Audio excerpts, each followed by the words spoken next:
दिल्ली का स्मॉग सिर्फ फेफड़ों का दम घोट ही नहीं रहा बल्कि जोड़ों पर भी हमला कर रहा है।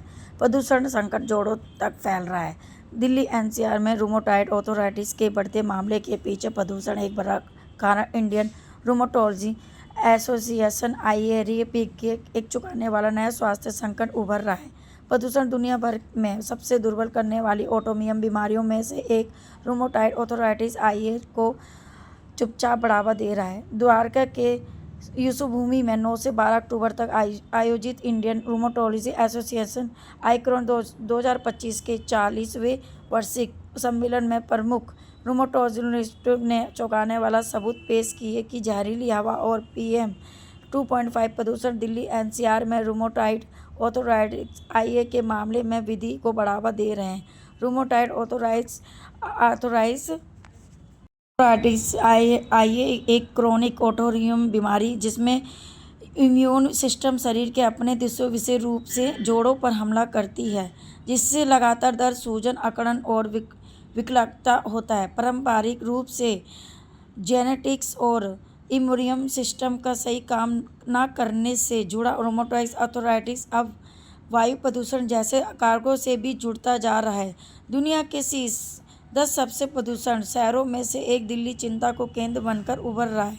यूरोप, चीन और अब भारत में हुए हालिया अध्ययनों से पता चलता है कि PM 2.5 खतरनाक सूक्ष्म कण जो फेफड़ों में गहराई तक प्रवेश करते हैं।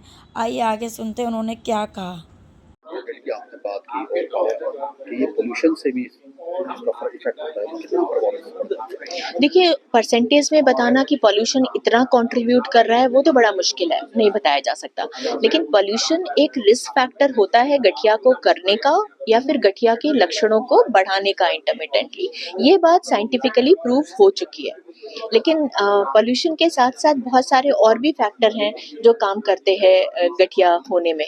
तो जैसे कि अब मैं अगर कहूँ, स्मोकिंग, धूम्रपान बहुत एक इम्पॉर्टेंट फैक्टर है। ओबेसिटी, मोटापा एक बहुत इम्पॉर्टेंट फैक्टर है। लोगों का फिजिकल एक्टिविटी नहीं करना, क्योंकि फिजिकल एक्टिविटी भी हमारे इम्यून सिस्टम को एक्टिव रखने में बहुत बड़ा रोल प्ले करती है। या फिर कोई भी कारण जो स्ट्रेस बढ़ाता है, जिससे कि जो स्ट्रेस सिर्फ हमारे दिमाग में नहीं होती, सेलुलर स्ट्रेस भी होती है, जो हमारे बॉडी के सेल्स होते हैं उनमें स्ट्रेस होती है, इन्फ्लेमेशन हो जाता है, सूजन की स्थिति आ जाती है, फिर सेल डैमेज होते हैं, तो जो डैमेज प्रोडक्ट है वो एक्सपोज हो जाते हैं टू हमारे इम्यून सिस्टम, और फिर इम्यून सिस्टम आइडेंटिफाई नहीं कर पाता कि ये हमारे बॉडी के सेल्स हैं, क्योंकि उसने कभी देखा नहीं है जो मटेरियल कुछ रिलीज हो रहा है, और या फिर फॉरेन बॉडी है कोई जो अंदर आ गया है, तो वो हमारे सेल्स को ही डैमेज करना, हमारे बॉडी के टिश्यूज को डैमेज करना शुरू कर देता है।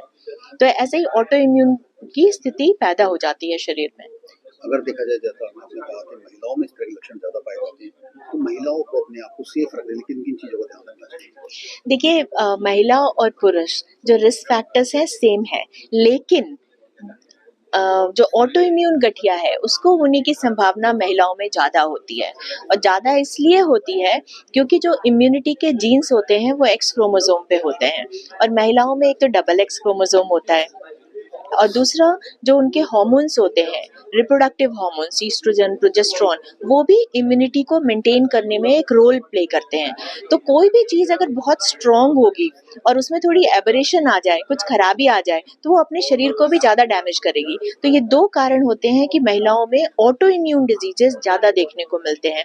इसके अलावा जो दूसरे प्रकार का गठिया है, जैसे ऑस्टियोआर्थराइटिस है, ये भी महिलाओं में मिलती है ज्यादा देखने को, क्योंकि आपने देखा होगा जो घर का कामकाज करते हैं, झाड़ू पोछा, कोई भी चीज जो है, तो उनके घुटनों पे बहुत असर आता है, उनके कूलों पे बहुत असर आता है। अभी लोगों ने वेस्टर्न टॉयलेट्स यूज करने शुरू किए हैं, तो इंडिया में हिप ऑस्टियोआर्थराइटिस की समस्या भी बढ़ रही है, राइट। तो वो हमारे एक्टिविटी रिलेटेड होते हैं। दूसरा, ये जो मोबाइल फोन रिलेटेड, लैपटॉप पे काम करना, डेस्कटॉप पे काम करना, उसकी वजह से भी डीजेनरेटिव जॉइंट डिजीज का खतरा ज्यादा देखने को मिल रहा है यंग पॉपुलेशन में।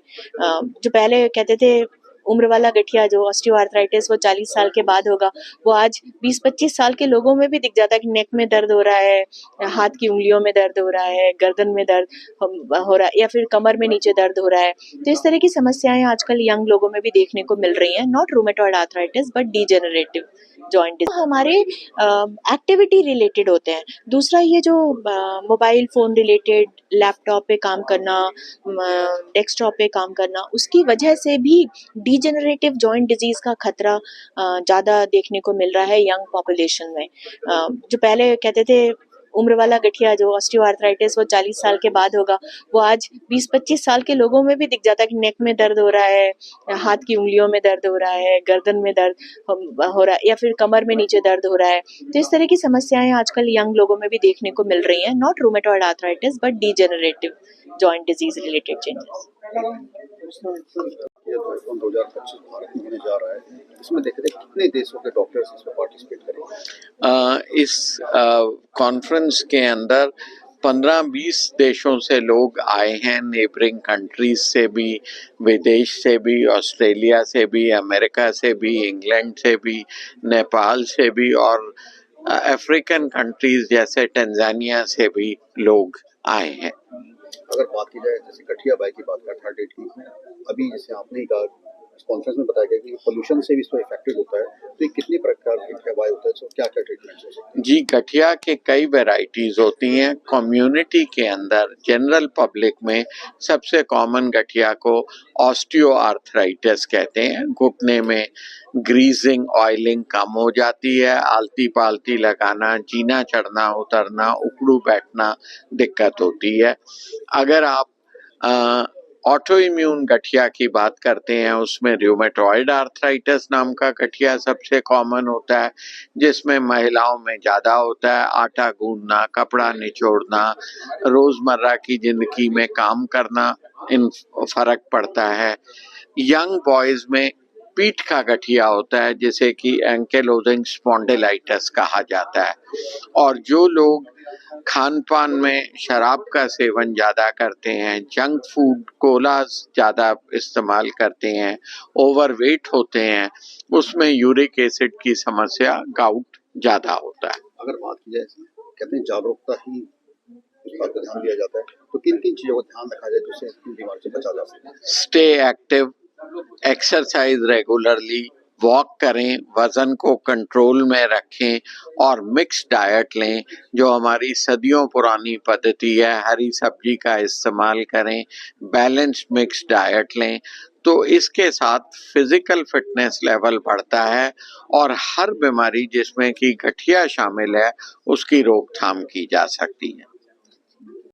Previously professor of medicine and head of rheumatology at All India Institute of Medical Sciences. Sir आज की प्रेस कॉन्फ्रेंस के विषय में आज की प्रेस कॉन्फ्रेंस बहुत बढ़िया रही। हमने आपके साथ आर्थराइटिस के कारणों का, आर्थराइटिस के इफ़ेक्ट्स का, उसकी जो प्रेजेंट मॉडर्न ट्रीटमेंट है उसका जो इफ़ेक्ट है वो सब आपके साथ हमने शेयर किया। और जो लेटेस्ट एडवांसेस हुए हैं वो वर्ल्ड के एक्सपर्ट्स के साथ मिल कर के अपने नेशनल एक्सपर्ट्स का डिस्कशन इस कॉन्फ्रेंस में किया जाएगा और इससे एक साइंटिफिक लेवल पे बड़ा बेनिफिट होता है अपनी एसोसिएशन के लिए और सब लोग अपडेट हो जाएंगे लेटेस्ट एडवांसेस के साथ।